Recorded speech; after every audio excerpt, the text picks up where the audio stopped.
Okay, can you all be upstanding and recite the namaskar with me? Namo tassa bhagavato arahato samma sambuddhassa. Namo tassa bhagavato arahato samma sambuddhassa. Namo tassa bhagavato arahato samma sambuddhassa. Okay, you may be seated. So today we are going to be talking about a story of Arhat Mehinwansa, who you could say went through a lot of pressure, went through a lot of pain in her life. But the Buddha came in and saved her and helped her to stop suffering once and for all.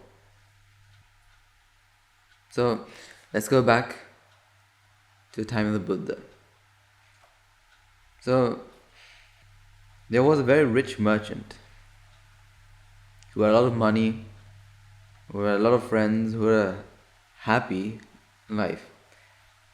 But then one day he went to his storeroom where he kept all of his gold and found out that all of it has gone.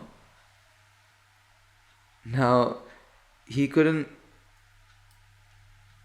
think straight after that, because think about it, without money he couldn't buy clothes, buy food, and after a few days even friends started to leave him.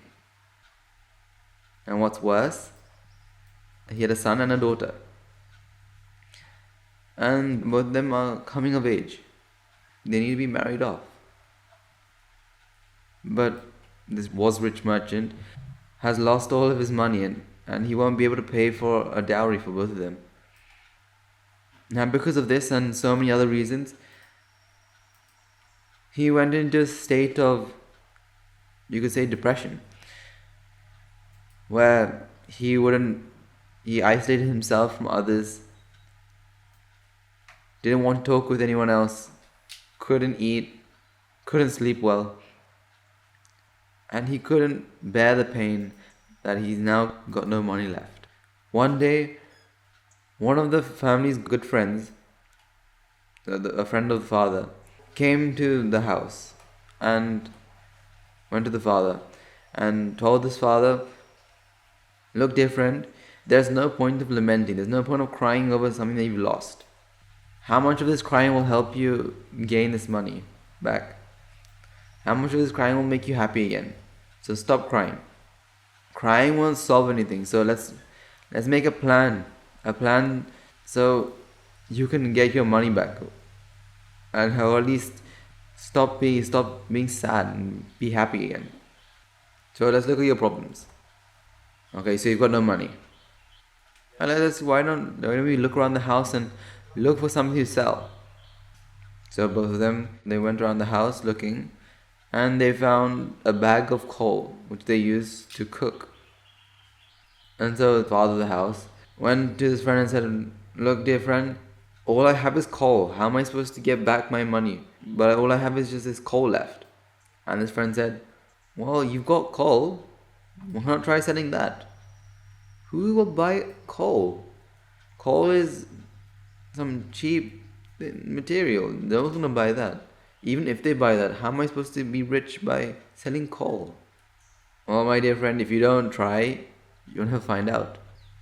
So, friend, why don't you go into town tomorrow, set up a stall right next to the others in the middle of town, and start selling your coal. You've got nothing else to sell, and you're a merchant. Well, your business is in trade. You've got good marketing skills, so I think you'll be able to sell this coal. Okay, so that's one problem complete. This one's going to be hard. How are we going to marry off your son and daughter? Well, I believe that while you're in town trying to sell this coal, you're going to meet various people. Some of them will start laughing and ridicule you, saying, "Why are you selling coal? It's useless. You're not gonna get much money from that. No one's gonna buy your coal," and so on and so forth. But I believe that there'll be another type of person who will say, "Why are you trying to sell gold?" And if someone says that, ask them to pick up this gold and give it to you. Now, if this person who says that they're saying gold is a woman, an unmarried woman, marry her to your son. If this is an unmarried man, marry him to your daughter.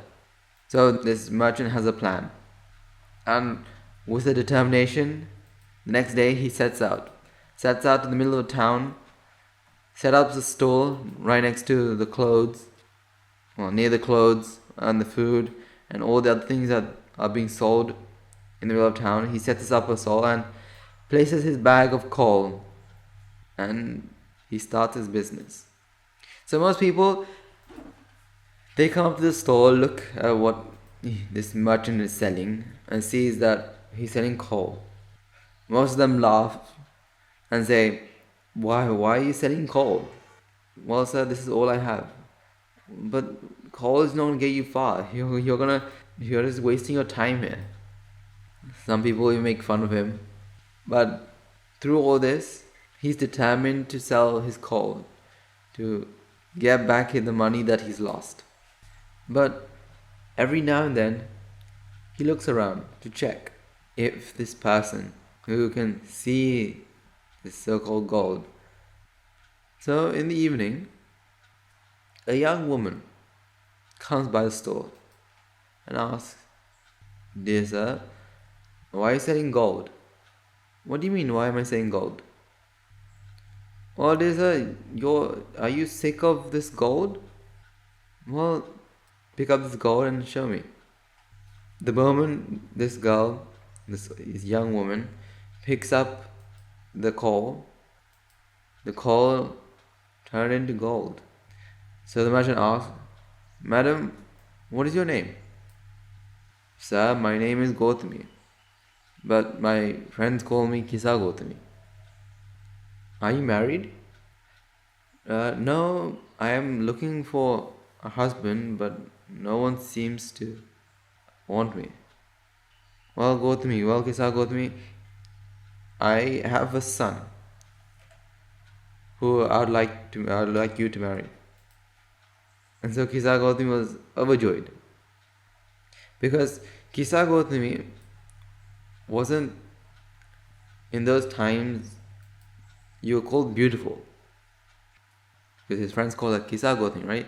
Kisa means lean or haggard, which means she was tall and thin. And also she came from a poor background, which means she didn't have much money either. She didn't have good quality clothes, but she was coming of age and she was looking for a husband. After a few days, Kisa Gothami and the rich merchant's son get married. But soon after, Kisa Gothami gave birth to a son. Now this son was a person which Kisa Gothami loved so dearly. She loved to hold it in her hands. She loved to cuddle the baby, and everything that a mother normally does, she used to love doing it. She loved her child very dearly. But unfortunately, after a few months, this child became sick, temperature rising, losing color, and so on and so forth. So Kisa Gothami decides to go around to look for some medicine. But before she met a doctor, the child had died. Now Kisa Gothami was very young, but she couldn't handle the pain of her child dying. A child that she loved very dearly, who she enjoyed talking to, she enjoyed playing, she enjoyed doing all of that. But now the baby had died. She's not able to do any of that. She's not able to even see the baby smile, to have it talk in baby language back to her. None of that. But she did not accept that the baby was dead. She couldn't accept that the baby was dead. So carrying the baby in her arms, she went to a doctor. The doctor looked at the baby. Madam, are you asking me to treat this baby? Yes, he's my son. He hasn't been drinking his milk for a long time now. He's really weak. He's really tired as well. He doesn't even talk to me. I think he's angry with me as well.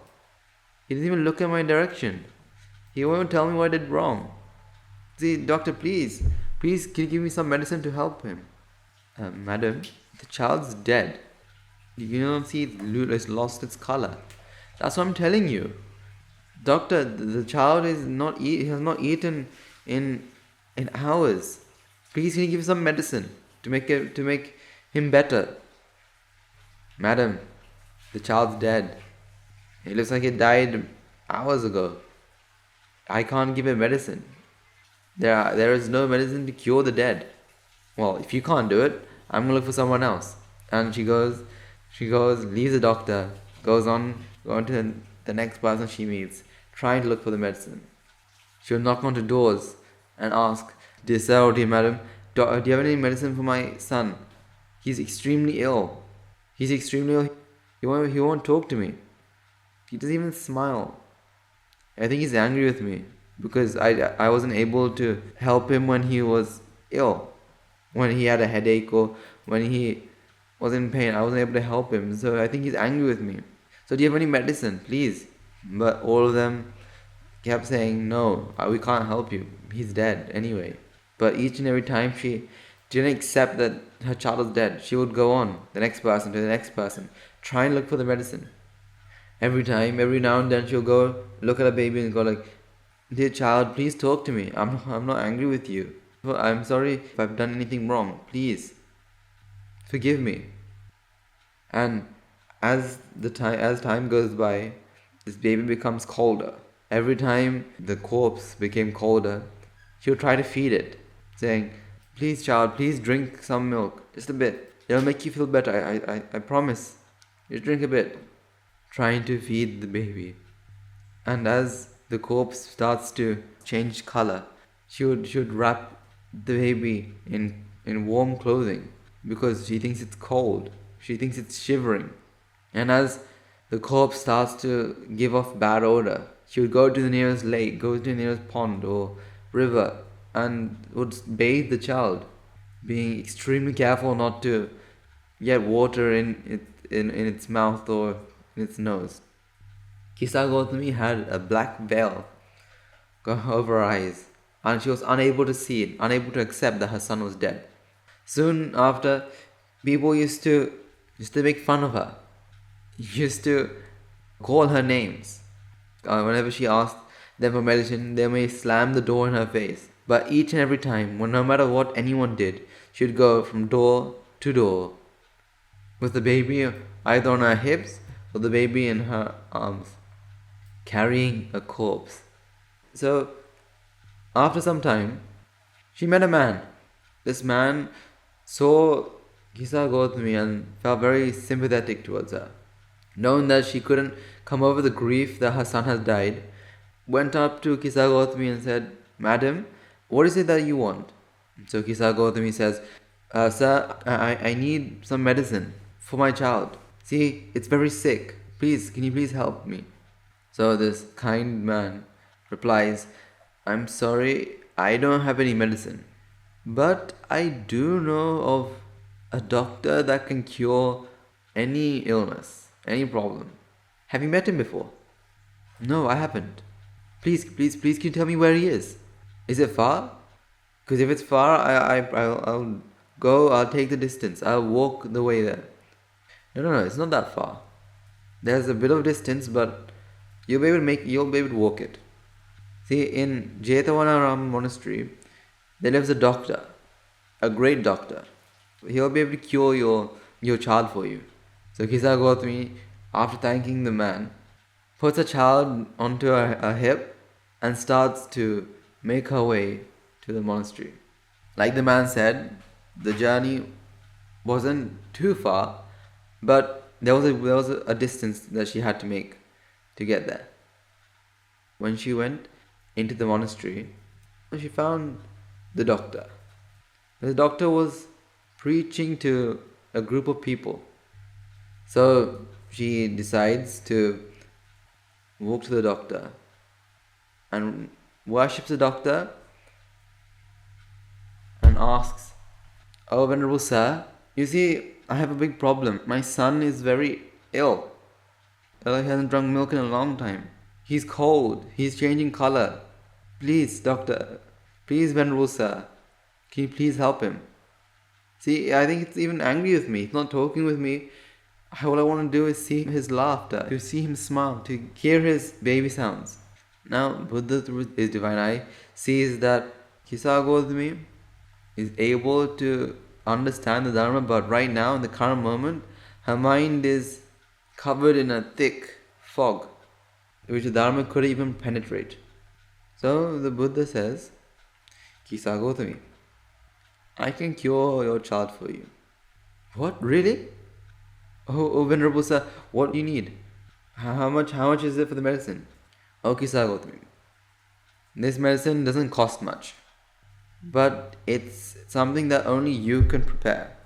So you need to get the ingredients as well." "Oh, Venerable Sir, what is it? What do I need to bring? Is it expensive oil? Is it a flower on a high mountain, or whether it's anything?" "Oh, Venerable Sir, I'll do it. Please tell me, what is it that I need?"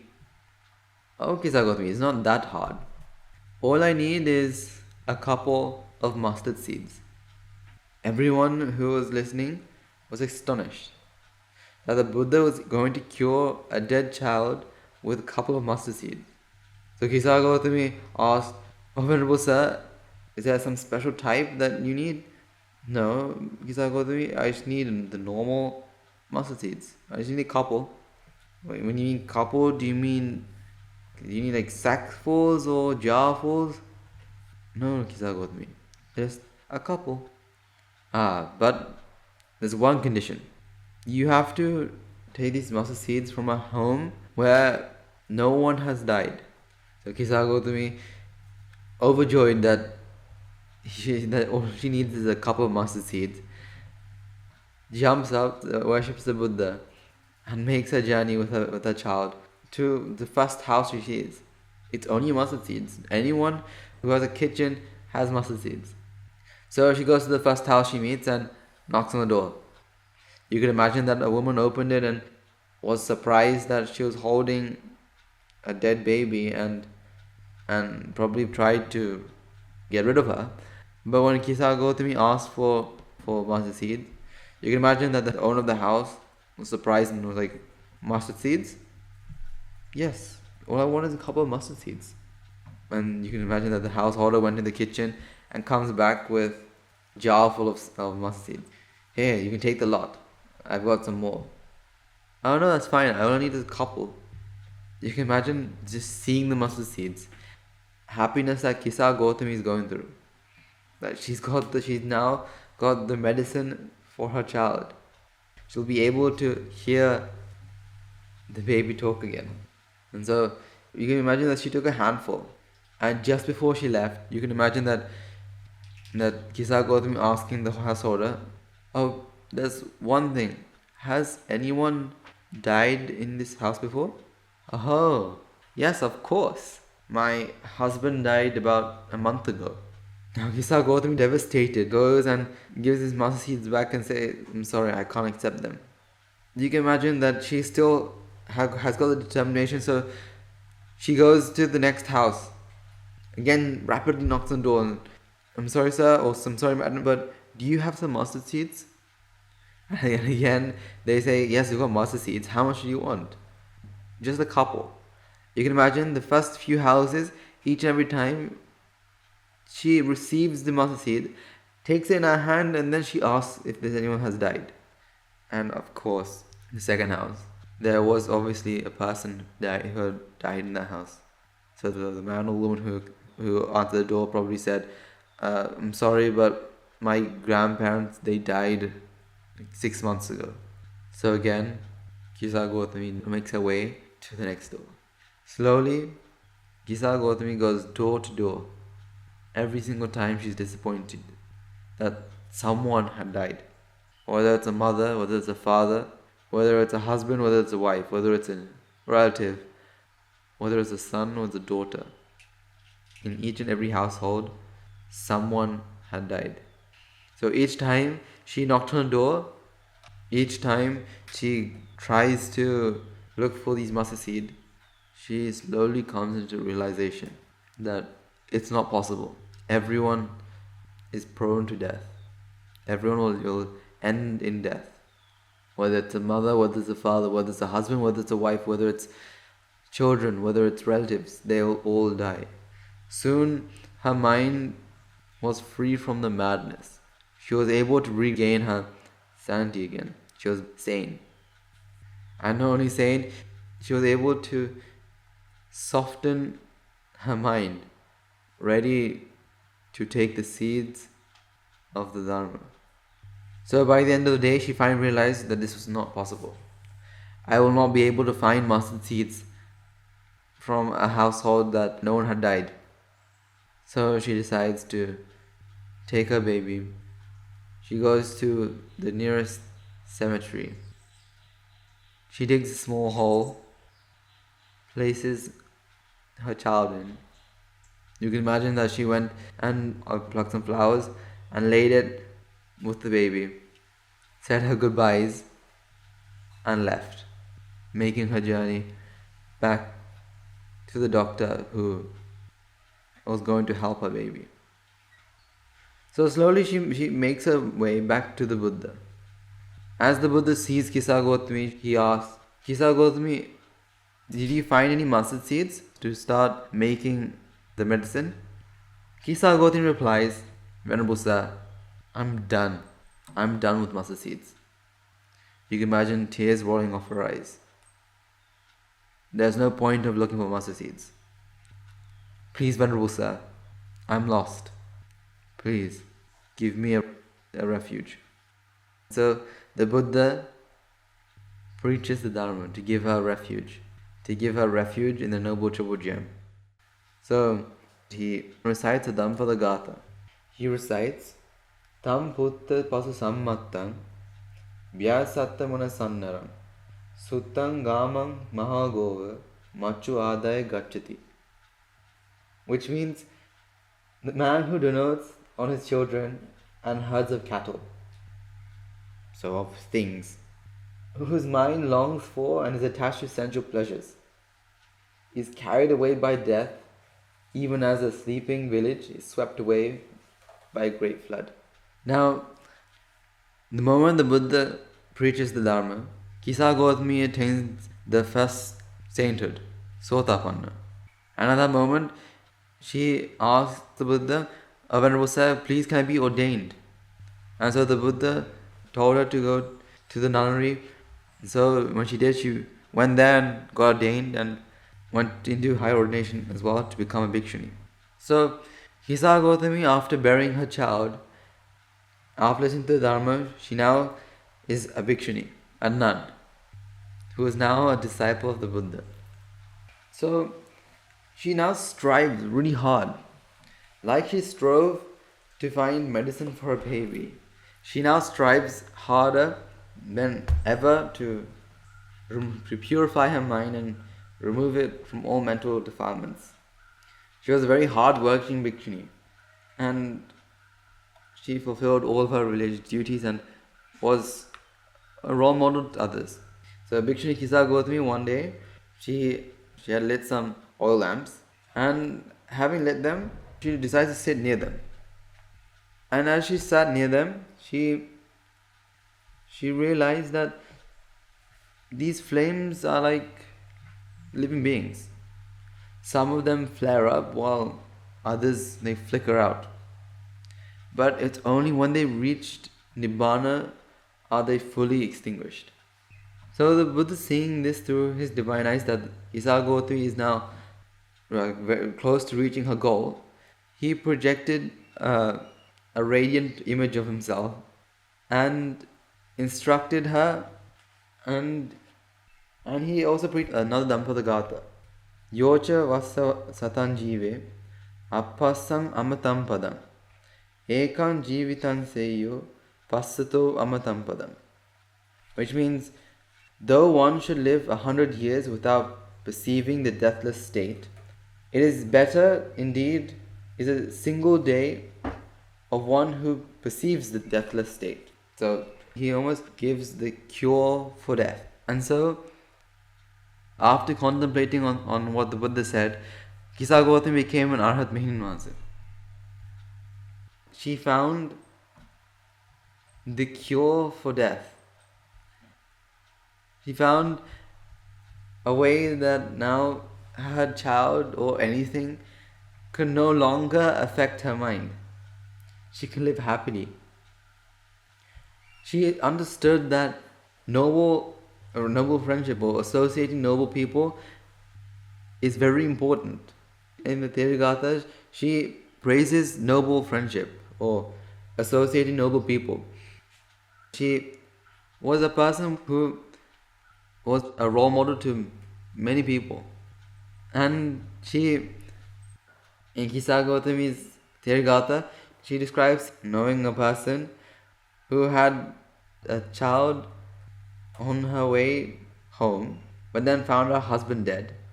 Then she lost both of her children and saw her mother, father, and brother burn together on one funeral pyre. She's met Bhattacharya. So Kisa Gothami was a person who saw all of this. And now, when she became an Arhat, now she was not affected.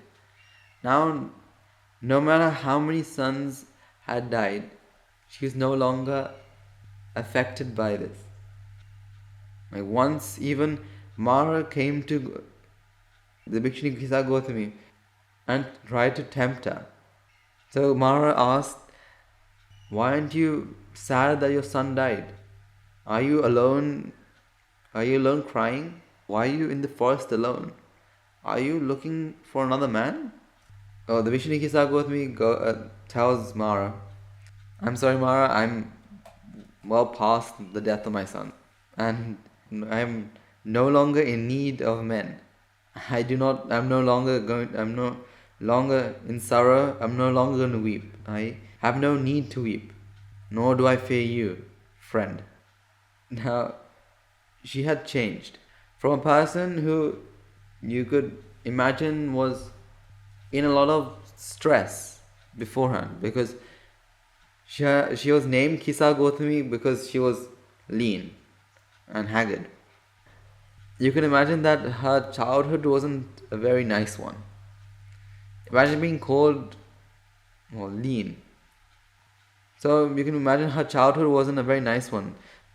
You can almost imagine that she was bullied or she was very self-conscious about her appearance. But throughout her life, she was called Kisa Gothami, and she was unable to find someone to marry until this rich merchant, the merchant's son, married her. And then she had a child, which the child had died. But through all this pain, she couldn't accept her child was dead. But now, she is no longer in sorrow that her child had died. She's no longer in need of men. She no longer will weep. She no longer will be in sorrow. And she's no longer scared of Mara, which she calls even friend. She's no longer scared of death. Now imagine that. Kisa Gothami also met Bhattacharya. She got to meet her. But now, no longer affected by anything. Okay. Let's take a few moments to transfer the merits and conclude the sermon. Okay. Let's take a moment to transfer the merits we've all acquired by making offerings to the infinite virtues of the Noble Triple Gem, chanting periods, listening to the Dharma, and engaging in various meritorious deeds today. So first and foremost, let us remind ourselves how incredibly fortunate we are to be in receipt of the Lord Buddha's teaching, and with immense gratitude, let us transfer these merits to the Bhikshu Bhikshuni, Upasakas Upasikas, who since time immemorial have protected and preserved the sublime teaching of the Buddha, and pass it down to the generations of the noble lineage in the form of the Tripitaka, which is thankfully available us to study, to understand, to comprehend the Dharma. Let us also transfer the merits required to all the members of the Mahasangha present throughout the world, including the chief prelates of all the chapters who have dedicated their lives to the noble path and have committed themselves to the betterment of all sentient beings. Let us not forget that among them are the monks and nuns resident in your local temple and nunneries, who have been by your side through thick and thin, come rain or shine. Let us also transfer these merits to Guru Swami Mahanse, to all the monks resident in this monastery, as well as the Anagarikas attached to the monastery. Let us also take a moment to transfer these merits and express our gratitude to those who make great efforts to disseminate the teachings of the Buddha. Be that by transliterating these sermons, sharing them out with others, inviting others to join them. May through the power of these merits, if any of them have been born in the woeful plane, may they redeem themselves and be born in the blissful plane. May through the power of the merits, may they abstain from their meritorious deeds, fulfill the meritorious deeds, fulfill the noble void path, and attain supreme bliss nibbana. Sadhu, sadhu, sadhu. Let us also transfer the merits required today to the devotees, friends of the monastery who, for sake of merits, continue to sustain the Mahasangha. This includes every one of you who have contributed to the construction of the monastery, to those of you who provide the Mahasangha with shelter, alms, robes, medicines, as well as those who pass on their know-hows, extended their well wishes. May through the power of these merits, may they abstain from their meritorious deeds, fulfill the meritorious deeds, fulfill the noble void path, and in supreme bliss nibbana. Sadhu, sadhu, sadhu. Let us also take a moment to transfer merits to our mothers, fathers, husbands and wives, brothers and sisters, sons and daughters, grandparents, uncles, aunts, cousins, nephews, nieces, our elders, friends and acquaintances, employers, employees, and to those who have helped us, supported us, assisted us in any way or form. By the power of the merits, may they be healed of any physical and mental ailments and overcome the obstacles to their spiritual progress. May they abstain from their meritorious deeds, fulfill the meritorious deeds, fulfill the noble effort path, and attain supreme bliss nibbana. Sadhu, sadhu, sadhu. Let us also take a moment to transfer merits to the devas, Brahmas, spirits, demons, and primarily to Sakradeva, as well as the numerous gods and deities who have committed to protect and fulfill the Sambuddha Sasana. Let us also transfer merits to our guardian deities who keep a watchful eye over us and keep us out of harm's way. May through the power of the merits, may they prosper in divine power and wisdom. May they abstain from their meritorious deeds, fulfill the meritorious deeds, fulfill the noble effort path, and in supreme bliss nibbana. Sadhu, sadhu, sadhu. Let us also take a moment to transfer merits to our ancestors who predeceased us. To those who have been our family, our friends and acquaintances in this infinite long journey in samsara, who have helped us, supported us, assisted us in any way they could, let us transfer these merits. Let us also transfer these merits to the members of the armed forces as well as the police force, who have sacrificed their lives to protect the peace and harmony of our nation. May all who have lost their lives in war, be their friend or foe, may they rejoice in the merits required today. Let us also take a moment to transfer merits to those who have lost their lives in natural calamities, such as tsunamis, earthquakes, landslides, pandemics, reminding ourselves that among them will be those who have been our family and friends to us in this long journey in samsara. Let us take a moment to transfer these merits to them. May to the power of these merits, if any of them have been born in the woeful plane, may they redeem themselves and be born in the blissful plane. May they abstain from their meritorious deeds, fulfill their meritorious deeds, fulfill the noble effort path, and attain supreme bliss nibbana. Sadhu, sadhu, sadhu. Finally, as all resolve, may to the power and blessings to all the merits we require today, we bear witness the event of many hundreds and thousands of arhats in this blessed land. And finally, may to the power of all the merits we require today, you and I and everybody who have made this program a success, become an Arhat Nwanse or an Arhat Mahin Nwanse in this very life in the era of the Gotham Supreme Buddha itself. Sadhu, sadhu, sadhu. May the blessings of the Noble Chobujem be with you. Okay, we will now conclude the sermon there. May the Noble Chobujem be with you all forever.